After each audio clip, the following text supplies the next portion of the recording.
Welcome to another episode of Late Night Live with Brent Taylor, man. Make some noise, make some noise. I have another special guest, man. This dude, are you from New York? I always thought you were Born from New York. What part of New York? New York, New York? Queens. Okay, all right. I've never even been to New York, but I'm gonna go this year by the summer, man. But shout out the one and only, the legend, Roger Rod, y'all. Make some noise, Roger Rod. Legend. I don't know if I can live up to legend, but you're a walking legend, man. You're too humble. If y'all don't know who Roger Rod, I'm gonna tell you who he is to me. Okay, if you ain't seen him yet, all over the country, performs all over the country. You were one of the first solid veterans I've ever met in comedy, dog. To be honest with you, like when I've seen comedy shows, but you see these guys on stages and stuff in different spots. You were the first person that, like, when I was coming up, especially when I first started, around here in LA, you were one of those comedians that would talk to me and shit, and were you always like that with young and up and coming comics? Were you always that generous and like open? I tried to be, because there were some people that were that way when I started, and there were others that were, the motherfuckers that don't want to help anybody, and they act like you're nobody because they're somebody or they think they are. Wow. Yeah. You like? When I meet you, family room? Is that where? Man, no. Honestly, I think the first time I met you, because I saw you at maybe the family room, maybe saw you at the gym. I didn't even have the family room yet.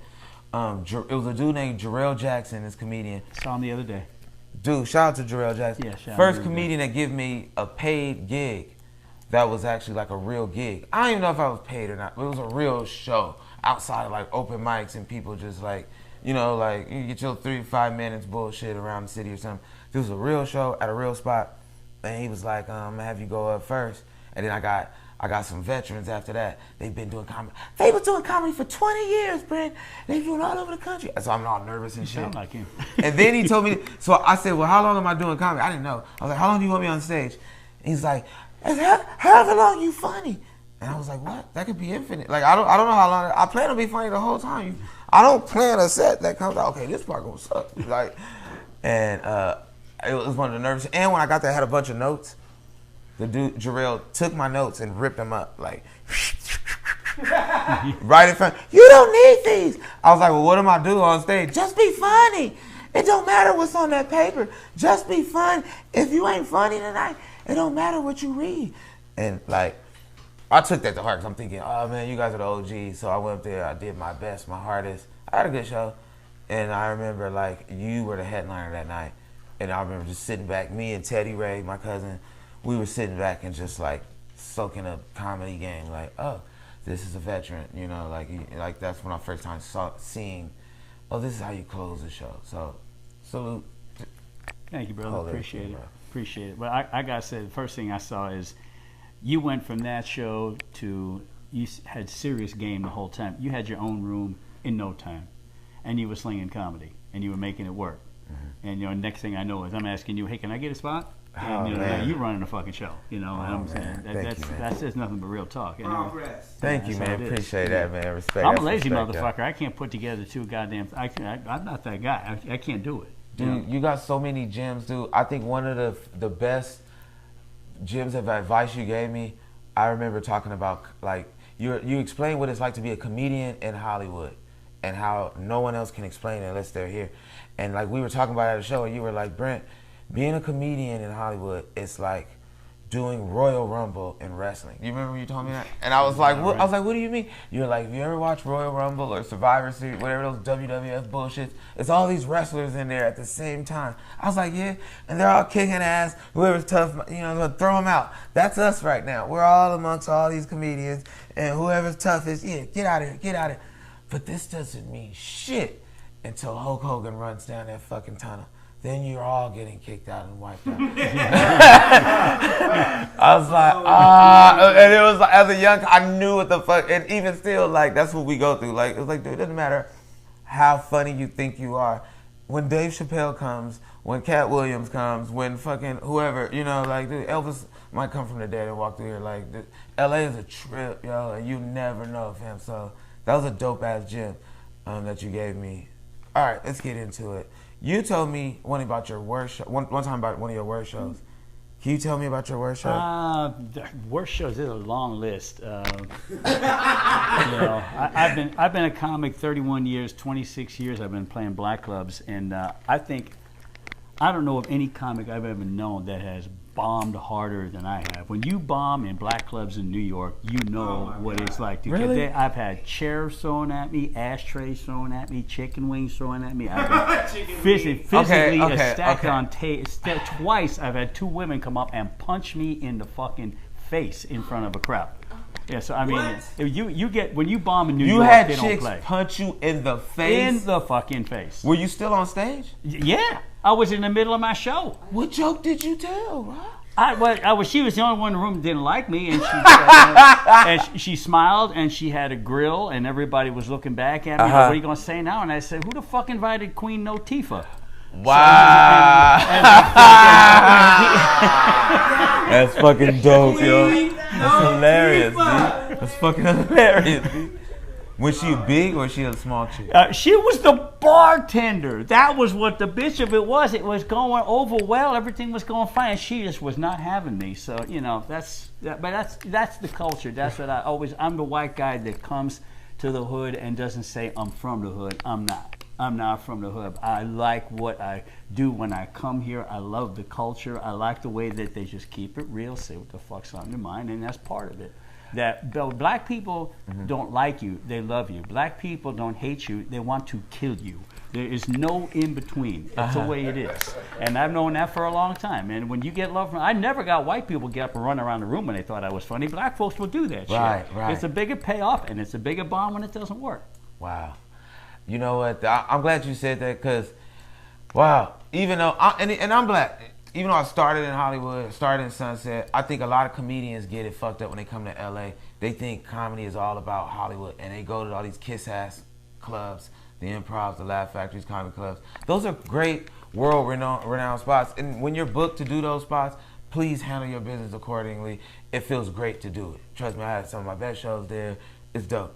But when you have to pander and kiss ass to people, you know what I'm saying, or you feel you need to do that, I feel damn, you're missing the whole thing of comedy. There's like LA is so huge. Just because you did Sunset 2 times, 3 times a year, that doesn't mean and these people will go and do the same bullshit, and I've seen people turn down these urban spots, these hood spots. I'm not going to Compton, I'm not going to Inglewood, and it's like, I feel like, well, dude, you didn't get better. You don't know real comedy. That's literally why I started doing all these black ass spots. Like the most Def Comedy Jam, nothing but chicken on the menu type shit. We gonna bump some James Brown. Who it is? It's gonna be James Brown and Ike Turner and Tina before we start. And Jerry Curls in 2020 type shit. Yeah. Lakers is playing. And you better be funny as fuck because they watching the game and they really don't want to hear the back of your ass. Like, you disturbing them with your comedy in the first place. That was the shit that I grew up in and saw you in spots like that. Dark liquor. Straight Hennessy, right? Straight, none of that. Hennessy is what? Even it's gonna be something like Remy, Henny, and all that shit. But guess what? Even when they drink a mixed drink, that shit is scary too. Their Long Island's are scary. Like, cause they pouring all the shit and everything. They don't know what's supposed to be, and they just going crazy with, and paint it blue or something. So, like, my question is, do you remember your first black room, and how did you do it? Yeah, I do, and I tell you how it all. Boy, some bitch just matched with me on Bumble. I gotta go. Oh, stop. Bumble. Have you been on Bumble and seen women posting pictures of themselves with a fucking mask on? What is that? Okay, back to where we were. I had been a road white boy comic for the first 6 years, playing every white thing, because that was what I was doing. And I was all over the Pacific Northwest, and I was a B-room headliner. And I came back down to Hollywood because I learned away from here. I came down to here, and I could not get on a stage anywhere in a white club. I was back to doing open mics, and I said, shit, I've already been through this phase of my life. And I'm driving around. I was saying I was ready to quit, and I'm down in Inglewood, and I see a spot, Ronaldo Ray's main event. And I went, well, it's going to be a black club. The fuck I got to lose? Right. So all the open mics I was going to, the white boy open clubs, it would be a fucking box in a corner with 40 comics waiting. I walked in, everyone was dressed to the nines. They had a band on stage. There was a whole room full of well-dressed, classy people. And I come walking in, and it was like, this was back in the 96, before it was cool to go to the hood as a white boy, right? Yeah. I walk in the whole room and went, and I go walking up to Ronaldo, and he looks at me, and I said, yeah, are you the host? He said, yeah. He said, you're a comic? Yeah. I said, yeah. And he said, you're next, motherfucker. Yeah. And then he put me up, and I got off stage. I had a nice set, and people were coming up, hey, you want to play my club? And I said, you know what, white people, fuck you. I found a nice place to play. And I started playing black clubs. And like you said, when you start going to hood spots, you learn.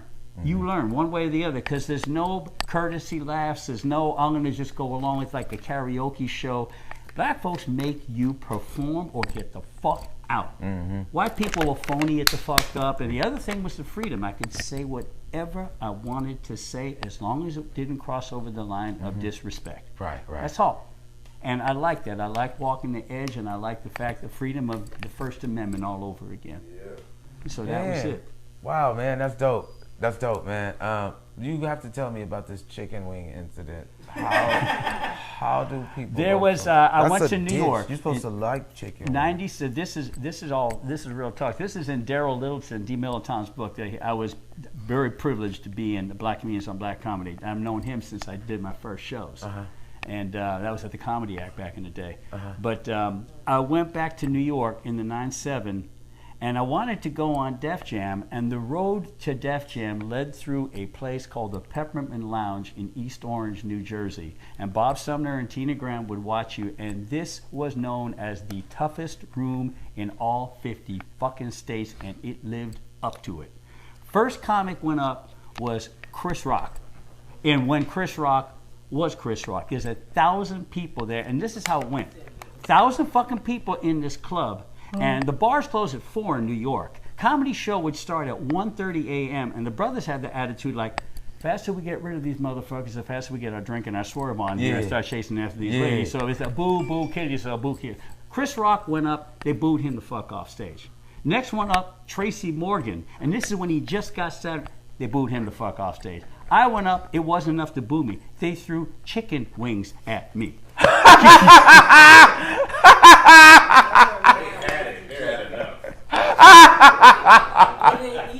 It wasn't just boo, kill yourself, it was incoming, is what the fuck it was. Incoming, damn, no sauce. Okay. Damn. So, yeah, that was. Did you try to finish your set, or was it like, oh, shit? Actually, I did some. I got props from Tracy Morgan. It was one of the nicest things, because what I did is I'd learned one thing from playing in white clubs. If you're, there are 4 different ways you can bomb. Okay. You can bomb where everyone just sits there and doesn't laugh. That's way number 1. There's bomb number 2 where they heckle you. There's bomb number 3 where you're not even like on stage anymore. They kind of broke up in small groups and they're talking. And then there's hey, that shit sucks. And then there's bomb number 4 where they get the fuck up and walk out on you. Okay? So anytime you're at bomb number 3 where they broke up in small groups and you're not staying in a white club, all I'd ever have to do to get the room like this to pay attention to me is they're all talking. Now, black folks, stop. I want to see what the fuck he's going to say. So I played the reverse card of that. They threw the chicken wings and I said, throwing chicken wings at the fucking white boy. And now the whole line, I played the race card back at him, and that is some bullshit. And so I just put it out, okay, I know a lot of black folks here have a problem with white people. Let's just put it out. I didn't walk in this bitch blindfolded. I'll tell you what I'm going to do. I'm going to put it on the line here. By applause, how many people want me to get the fuck off the stage right now? And about 20% of people applaud. Says, how many people here would like to see what the white boy walked into this bitch to say? And the rest of the room applauded. And I went, you're 20, get the fuck up out of here. I want to play for these folks and pay their money to see the show.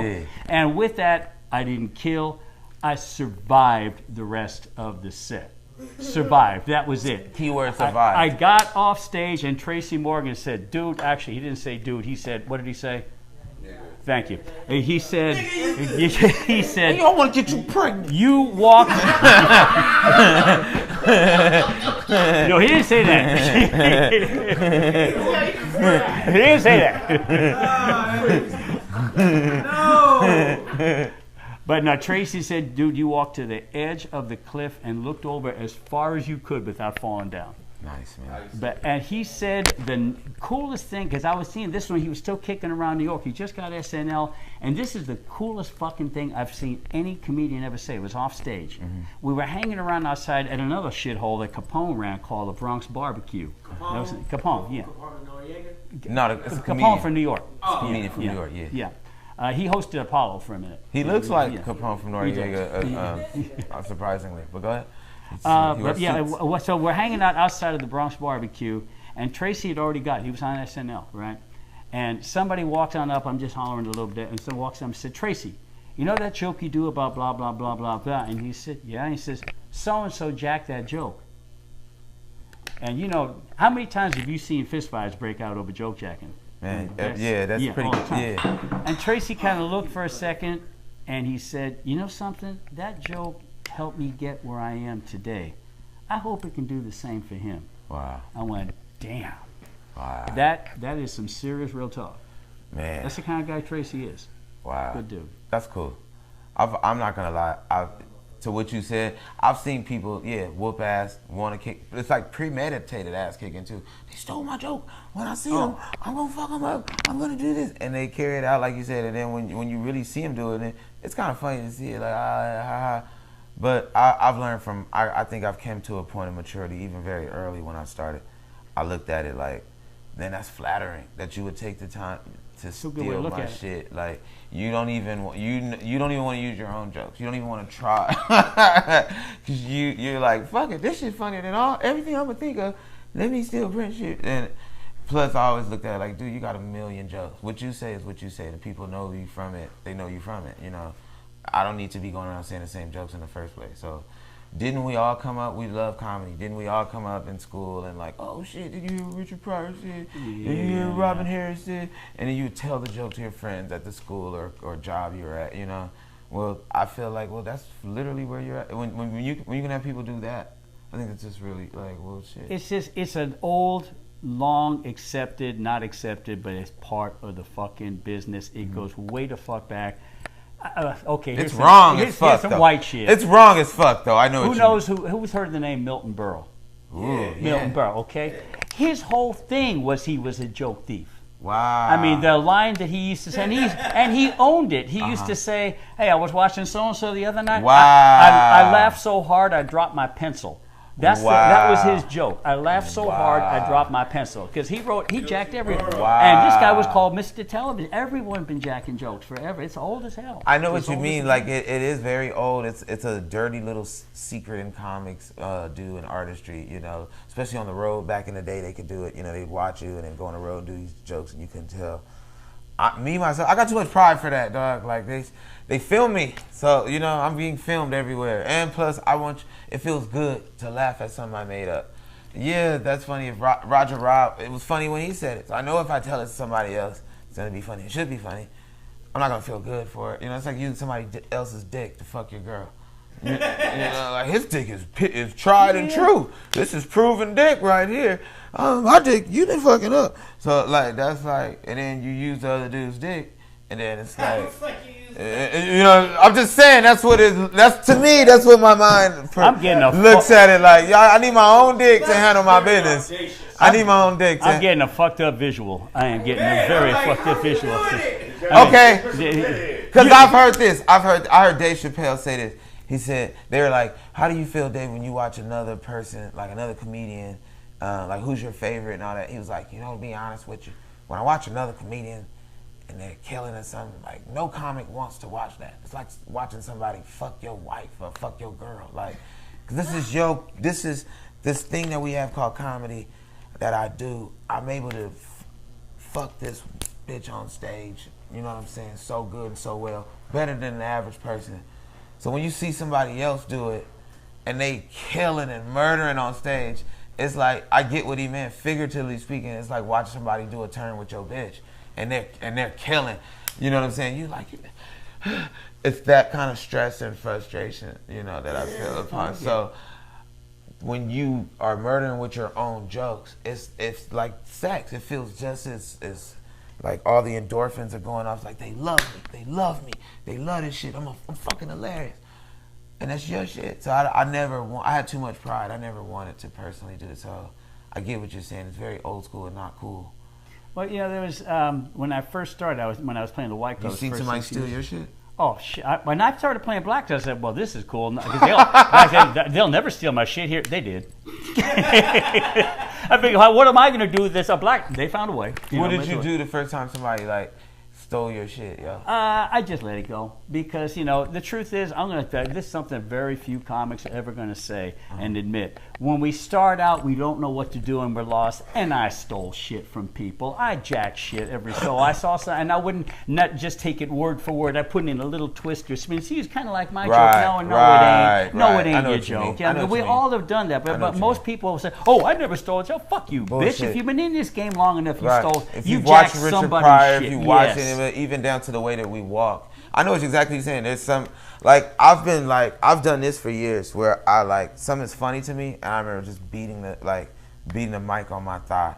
I just thought I was laughing. I didn't even know subconsciously, dude, you watch Chappelle do that. It's a lot of y'all that do that. Like it's kind of changed. It helped you in timing and everything like that. Now you may not have watched him and be like, I'm gonna start doing that. It just started happening so dude, especially like you said, when you first start, you watch so much comedy. Yeah. It will kind of rub in. That's one of the reasons why even now to this day, people ask me, "Hey, you want to go to this comedy show? I got this show over here in Orange County. I got this show over here." I don't watch comedy shows. I don't watch comics. You have to pay me to get on that fucking stage. I'm a prize fighter. You know what I'm saying? I've seen all comedy. There's no show you can bring me to. I'm like, oh no, I needed this. Of course I learn every time, but. No, fuck all that, dude. We're prize fighters at this point, So yeah. The thing is, I don't want to subliminally watch somebody and it rub off me. I don't want to be like, oh, I was watching somebody else. They did it like this, or nah, we all got influenced by people, though. We got influenced. True, and inspired. But I'm saying this point now in my comedy, I don't want any more of that inspiration. No, it's your long path. I'm telling you, when we first started, we all got influenced by somebody. Yeah, heavily. Because we're going up there trying, what is it we're really trying to say? And you're what? No, it's not that. It's not that. Oh, this guy's attitude. This guy's attitude is kind of the attitude I'm looking for. I'm not looking to steal his shit. I'm looking to get that attitude because that's the kind of attitude I think is funny. Definitely. Because none of us know what's funny about us until we go up there and take our fucking lumps. Damn. That's how it goes. You're right. And I look at it like this, great word. It's not even stealing when you're growing and learning. You're inspired. Take that inspiration. Go for it. Grow from it. But no, you're right. There's no shortcuts.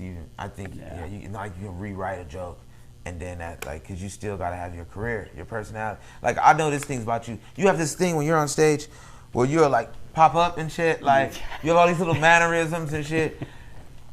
Even that, it taught me to be in my own shit, have my own everything. You don't even know you're doing it when you're doing it. You don't. Now, question: before comedy, were you a police officer? I think you told me something about this. Yes, I was. What part of law? Oh, yes, I was. You was a cop? You 5'0"? Yes, I was. It's 5'0"? That's it. 5'0" in this bitch. 5'0" in this bitch. Hide it all. He looks like a cop, huh? I look like the dude in the back seat more like that. What's the dude that played the Hobgoblin? I was going to say MacGyver. Yeah, you do though. The Goblin, the Green Goblin? No, it's Miami. What's that nigga? The actor, man. Miami Vice, that's it. And that's when I was a cop. Don Johnson, yeah. You look like a mix between Don Johnson and the dude that played. What is that motherfucker's name? You can't come up with it and ask us at the same time. What's his name? Hey, okay, so how about this? When you were a cop, how long were you a cop? 3 years. Oh, okay. 3 years, yeah. I did 3 years. What made you do it? What made you stop?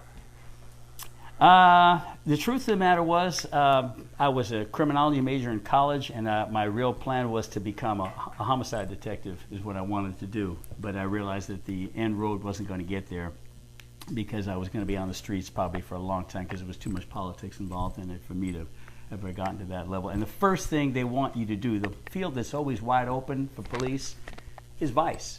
because nobody wants it. Nobody wants to go under and risk their fucking life for $400 a week, selling yourself out there. You're risking your life, but making drug dealers trust you so you can fuck them. So, come out. That ain't a good world to be in. Oh, shit. So, yeah, it's, but, I've been saying for a long time that I think I've got the only perspective in this country that I'm not from the hood, but for 26 years, I've been in every hood from Compton to Harlem. I've seen the differences in the way police treat the black culture from the way they treat the white culture. And I've been on the other side of the fence that I always make this point. Just because I've been in the hood for 26 years, the dumbest shit I could ever say is, I know what it's like to be black. Could there be any more ignorant shit that I can say? But the other side of the coin is equally as ignorant is, I know how cops should work. If you haven't done that job, it's as unique to your life as being black is to being black. It is that simple. I'll give you a perfect example of why I understand what's going on right now. And there's a solution that's out there that nobody wants with the police. And I'll start with it. First off, people don't know this. Do you know that there are no federal standards in the United States to be a police officer? Yeah. How fucking ludicrous that is, that there are states where you can walk in, fill out an application, and walk right into a car with a badge and a gun on. Now, there should be a minimum, first off, minimum 25, not 18 years old, 25 years of age, massive background check, no less than 16 to 26 weeks of a police academy. This is just for openers. And then here comes the big one, and this is the one you really got to listen to. This is how long it takes you to realize when you're out there as a police officer, how much it's you and your crew, the blue line, the blue wall, where it comes from, against the world. I was on the job for 3 weeks, and I was going to this restaurant every night and phoning in my order to get my dinner, and it was a place right on Coast Highway, a place called The Grinder, ain't even there anymore. Anyway, I go walking on in to pick up my order. The whole room is frozen, and the waitress goes, and I look over, and there's a dude with a machete about this long that had been terrorizing everybody in the restaurant. So I call in for help, I pull my weapon, I get the dude to drop the machete, I kick it away, I go to make my move at him to go cuff him, and right as I got close enough, he leaped at me and the fight broke out, and he was going for my gun, and it was me and him. He was going for the gun or the knife, what he could get. Now, you know what everybody in the restaurant was doing? Running. They were cheering for him to get me. What? These are the people that he was holding with the machete to miss, and that's when you realize, you know who your only friends are? These motherfuckers I called. That's all I've got. So now you become known as the dude that rats off other cops. Next time that happens, guess who's not showing up? Guess who's not showing up? So there's only one way to break the blue wall of silence. We all knew who all the bad cops were. There has to be a way to anonymously report them without getting known as what we used to call a cheese eater, a rat. The anonymously report them. I knew who they were. I knew who they were. This guy, watch this guy. He's no good. Get rid of him. And the way it goes is 2 strikes, you're out. First time you fuck up and you get a warning. Second time you're gone. You're done. That's it. Chauvin had what, 12 fucking priors? He had 12 fucking priors for excessive force. That's 10 too many. Yeah. First one you knew, okay, you didn't know better. Second one, you gone, motherfucker. That's it. Yeah. And then this is the simplest answer, and every time I put this out, I get called everything from a segregationist to Jim Crow to all the rest of it, is instead of no more trendy affirmative action hires that hire people on the basis of need. Now, I'm not into segregation. Anybody live anywhere they want to go. But would you agree with the fact that there are such things as black neighborhoods? Yes, there are. Are there Mexican neighborhoods? Yes. So in black and Mexican neighborhoods, only black police officers work. Only Mexicans work until now. First of all, not only do they know the culture better, but when there is shooting, you can take the race card out of the picture. Right. And now you're hiring people on the basis of need instead of to be trendy. And trendy means that bitch in Minnesota was a trainer and she didn't know her fucking taser from her gun. How the fuck did you get to be a 22-year cop when you're that fucking stupid and now you're training people? And again, Minnesota, look at the standards they got. They don't hold people to the fucking metal that they should hold them to. You should get not 46 chances, you get 2. Break the blue wall of silence with anonymous reporting, better background checks, standards across the country, 16 to 26 week police academy, and now you might have a different outcome. Does that sound fair? Wow. Did I say anything that sounded unfair? Okay, that's all. Saying that for years, they need to hire out the community. Wow. And black cops only in black neighborhoods, Mexican cops. That way, when the crime happens and somebody gets capped off, you can take the race card out of it. But it's because I like that too. But what he's saying is this though too. When you're on trial for, they tell you you should have your peers. So a lot of times, depending on your race, you really want that. You know what I'm saying, when it comes to judge, you know what I'm saying, when it's prosecution time, why not just start with that, like he said, and have that in law enforcement represented as well? Just show a representation properly of your community. That's all. I get what you're saying. Like yeah. Places like Chicago and all that, they hire local. They hire out the local. But LA, they hire from Trendy shit. And they hire. They have quotas of, we want to have X amount of this and X amount. How about you hire on the basis of need and also make it a meritocracy based upon how good are you at what you did? Because I saw the people when I was going through the academy. I saw people I knew did not belong the fuck out there. And you think, there's not just racial profiling. There's a lot of cops that I knew, they would pull people over on the basis of what kind of car they were driving. Yeah. That, he's driving a Porsche, fuck him. And that's a guy, one time, this is the last cop story, I promise, okay? But when you're out there, what I tell you, you got to back your partner, all right? We're driving by Coast Highway. I see this little crew of white kids, and they look like they could be underage, but they're passing some alcohol around. And with that, I'm looking at it, I'm thinking, they ain't fucking bothering anybody, I'm just going to keep going. Dude has to get out, stop the car, and then he spends the next fucking 2 hours fucking them in the ass. Everything from down to juvenile to their parents getting called. He cuffed them, arrested them, brought them in.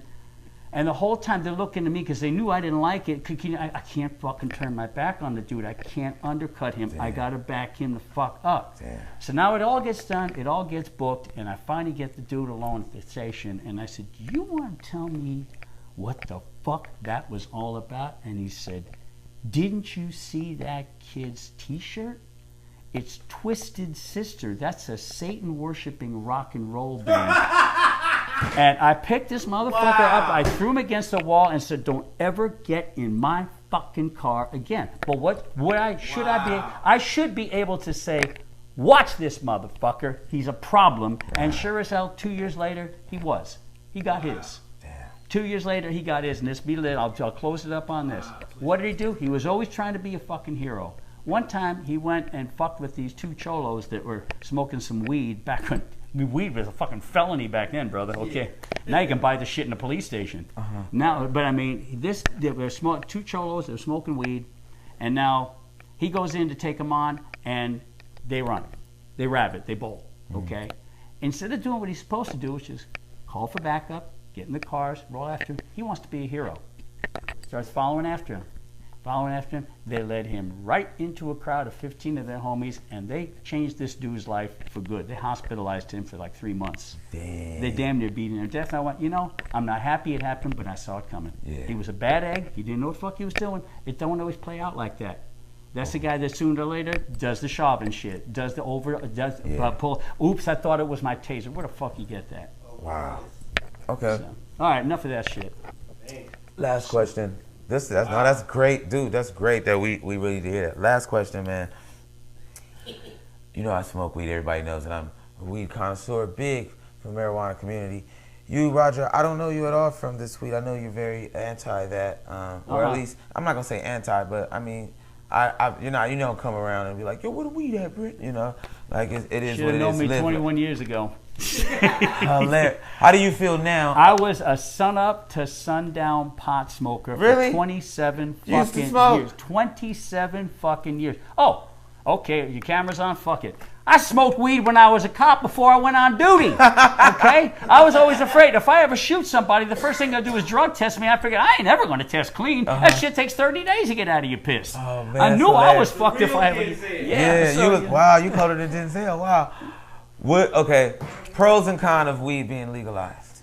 Nothing but pros. It never should have been illegal. The only reason I quit smoking weed is it wasn't good for me. I couldn't control it. It wasn't making me happy anymore. It was, and the reason why I quit is because I realized I couldn't stop. And so when I finally quit, I quit, and that was it. And I've always said, I told my friends, don't go hiding off somewhere, smoke it in front of me. I'm not looking down on you. If I could control this shit, I would still be. Weed has never hurt anybody in its history. Wow. No one has ever died from marijuana. It has never. Look, if everyone was smoking weed instead of drinking, what would you have? Like a fucking drive-by pillow fight. That would be about it. People doing these other goddamn drugs don't do it. I mean, that's where all the violence and the anger comes. As soon as alcohol is legal, everything else should be on the table. Right. Wow, that's dope, man. Right. I've done every fucking drug I've ever heard of except stuck a needle in my arm or smoked a crack pipe. And all I can say is I have never made more dumb, fucked up mistakes in my life than I have behind alcohol. I've never done more self-destructive, fucked up things than alcohol has done to me. Weed? Shit, worst I ever did was ate a bunch of Oreos and passed out in front of the TV set. It's the worst I ever fucking did. Never hurt nobody. Wow, hilarious, yo.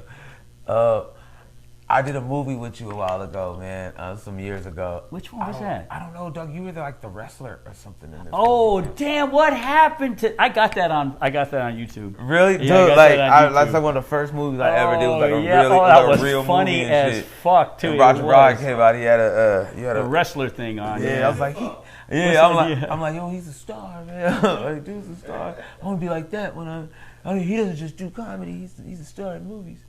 What are you working on right now, man? Anybody that'll have me. You got any shows coming up that you know about? I'm going to do Friday night with Ronnie Ross. Yeah, I'm doing, and it's a pot club. I'm doing. It's a cannabis show. I've heard about this show. Yeah, and wait, if you can't make a room full of loaded motherfuckers laugh, you need to quit.